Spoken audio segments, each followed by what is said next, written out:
Hello. It is not nearly as late as I usually do this, and you can probably even maybe see my shadow. But I'm in my backyard and I'm doing a check-in for the final 8 chapters of Lady Anna by Anthony Trollope, where I think I'll do, because it's my check-in here, I can just go spoilers ahoy, because in a review I wouldn't talk about this stuff. But, the big drama part, I guess, of this final section is that the Countess shoots Daniel Thwaite, shoots him in the back, in the shoulder. And this is after basically, Anna's like, I'm not, she's really is showing her firmness, her toughness. And it's like, look, you're not taking me out of the country. I'm almost 21. I'm going to marry this guy. I really wish that this didn't hurt you as much as it did, but I don't love the Earl Lovell. And I'm not going to marry him, and I love Daniel. I promised myself to Daniel, and that's what's going to happen. And Daniel comes there and tries to effect some sort of resolution with her, and says, like, and it's like, I'm going to do this. And she's like, you are. It's like, okay, fine, you are. It's like, she really checks. She really does check. And she takes out the gun. And he's like, look, there's obviously not, and this isn't going to happen. He kind of gets the idea that she's not really in her right mind, and goes to leave. She pulls the gun out of the thing that she's had prepared for herself. It's got 2 shots in it. She shoots him once, and she doesn't even hear the report. He kind of staggers into the wall, hits a wall. There's a whole thing with the maids where, like, are you okay? And because they find him sitting on the stairs, it's like, yeah, I'm okay, just a little bit shaken up, and they think he's been drinking, but they're also wondering, well, what's this horrible smell that's all over the place? And it's the gunpowder. Now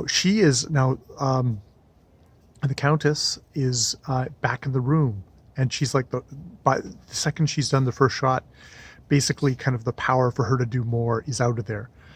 She has that second shot. She could follow him into the hall and shoot him, but she just doesn't have it. She doesn't have it in her to do that. It's like, she's done this, and she puts it back in the thing, and she just sort of sits there to wait to see what's going to happen to her. Daniel, tough journeyman tailor as he is, he goes up to Anna and says, like, I'll send for you, if you're not able to get away from thing, I'll send for you, or I'll come and get you when the time is right. It's like, are you injured? It's like, yeah, I'm injured. Just tell your mother that, like, look, I'm not badly injured, and that I'm not, that this is it's going to go no further. She doesn't have to worry about anything, and that, I love her. I love you. And he leaves, and he goes down, and it's like, bygones are bygones. He doesn't hold anything against you, and he's left. And it's like, well, do you think he was hurt? Yes, I do think he was hurt, badly. And indeed, he goes off to a doctor who takes him to a proper surgeon, who, they patch him up, but they also, and like, they want him to go to hospital. He's not going to go to a hospital, and they're like kind of demanding to know what the heck happened, and he's like, I'm not telling. Eventually, as it goes along, the story does get out that the Countess did shoot him, but he never prosecutes it, never goes to court or anything like that. Nobody else is involved in the situation, so it's just sort of a hearsay thing. And indeed, when Lord Lovell first hears about it, it's like, oh, well, did you hear that the Countess killed him?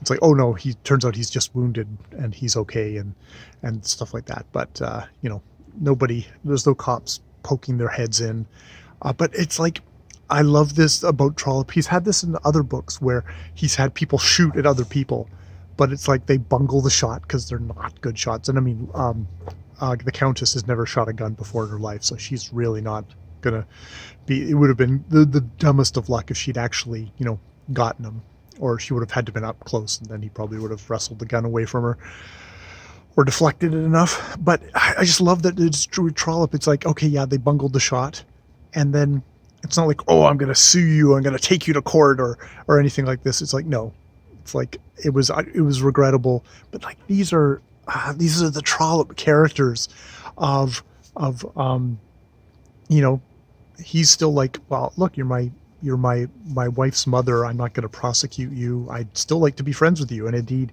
once he heals up, he does go back to her and tries to do that. She's like, no, that can never be. I'm never going to be friends with you. You've taken away my chief aim, my chief goal, my chief happiness in life, which was to raise my daughter up to be the lady, and you've degraded the family and stuff like that. And it's like, oh, so it's one of those kind of just tough situations. Um, you know, they actually do get married. The Earl is like, no, we have to make this a part of the family. A lot of it through Sir William's kind of influence on him, which is welcome influence from the Earl. And it's like they get the Reverend to host it, which he's really not for. But even he kind of suffers to do this, even though he goes to his dying day saying, like, no, they're not true levels. Um, but, Sir William's like, they've given you so much, Earl Lovell, that, you owe them, everything. They've basically set you up as a proper Earl, not just a penniless burden on the rest of your family Earl. So they do that. They have some speeches where, true to form, Daniel is like, he doesn't have any kind of speeches in him. He's really awkward in this situation, but he holds himself with a certain kind of a pride. It's actually even before this, Sir William and he have a discussion about sort of the idea of aristocracy, and Sir William makes the point of like, look, the people who are aristocracy now used to be on the other pole, but through good works got raised by ability or by action, got raised to aristocracy. And he says, well, is that right then, that people like that many generations forward should benefit from what their ancestors did? And he says, like, and he's like, look, not all of the people who others, there are aristocracy who are basically useless, who are lazy, who don't contribute anything, but there's plenty of aristocracy who do lots of good work for society. And they're at the top of society, but they're still doing that for society. It's not like, I can see why the French Revolution, well, this is me doing thing, but he makes an argument for that, and just an argument that there's always going to be that due to kind of differences in circumstances, due to differences in abilities, there always is going to be that high and low.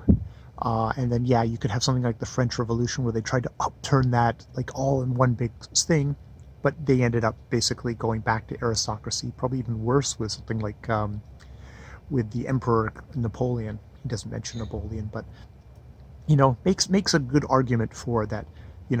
Slow reforms of stuff like the English system is valid. And I mean, this book has been kind of concerned with that, but on a very primal level of a lady daring to say, no, I'm going to marry a journeyman tailor. And it's interesting of just how much this book kind of triggered, apparently, with critics at the time, that it is such a thing. But this, be that as may, we get through that. We get through the wedding. The Countess decides that she would actually like to go live in the original place where the original Earl brought her and told her that her child was just going to be a bastard, and that she was not his wife. She's only a mistress, so she gets to be the Countess there, but she doesn't have any interaction with the rest of society. She does give away the money and becomes beloved by the people in her own kind of little area, but it's a pretty sad, melancholy ending for her. And Daniel, Thwaite, and Anna go off on a boat to Sydney, where they're going to kind of judge whether they want to make a go of it here, or if they should kind of, come back to England and try and make a go of it there. And I do think we have this thing of Trollope writing this novel on the ship to Sydney, and how personal that is for him. And I think his family he had a son or somebody who was in Sydney, doing trying to make a way there, and that perhaps that was a part of the kind of the personalness of this book. So, you know, so I really enjoyed this book. I really enjoyed Daniel Thwaite. I really enjoyed the Countess, and Anna, who kind of for a lot of the book seems a little bit on the waifish side. She has an arc where she becomes firm, is able to stand against her mother, and you kind of get a sense that she's going to make a good, if obedient and traditional wife for Daniel Thwaite. So it's quite a satisfying book that way, and just that whole thing of them going off to a new world, because maybe England is just moving along too slowly for the likes of Daniel Thwaite. But maybe other people, people like Sir William, this is still a viable land where things will develop and go forward, pretty hopefully.